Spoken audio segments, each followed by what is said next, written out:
I'm going to be showing you how we can separate mixtures by a process called chromatography. Here we have 3 pens, each containing a mixture of inks, and we're now going to separate those inks. What we need to do that is what's called a stationary phase, which is this piece of filter paper, but it could be something different. And we've got some water, which is the mobile phase, but again, it could be a different solvent. Firstly, we draw a pencil line on the filter paper. Onto that pencil line, I put a dot of each of the mixtures I'm going to try and separate, like so.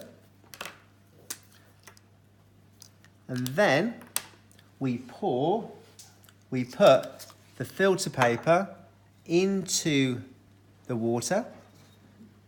Now the line must be with pencil, otherwise it would run in the water. And it's really important that the pencil line is above the line of the water, otherwise that would run as well. We will see that the mobile phase, which is the water, will start to move up the filter paper, and because the inks, or 2 of them, are soluble in the water, then they will start to move up the filter paper. The ink on the left doesn't appear to be soluble in water, so that can't be separated by chromatography, but the one in the middle and the one on the right, you can already see, are starting to move up the stationary phase, so they can be separated by chromatography.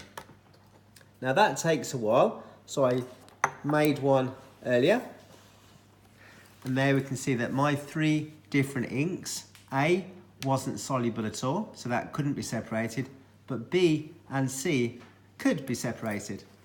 Now in the exam, we'll tend to get a question that's more like this.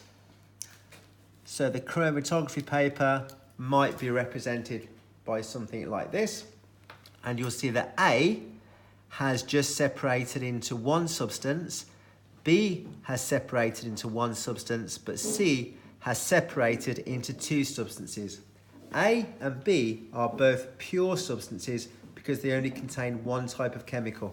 C is clearly a mixture because it contains more than one type of chemical. A and C both contain the same thing, and B and C also contain one of the same thing. Now what we need to be able to do is to work out what's called the RF value. Now the RF value is the distance moved by the solvent. So I'm going to say that the water went up to there. We don't want the water to go too high. And we measure the distance from the pencil line at the bottom to the water line. So I'm going to say that is 202 millimeters.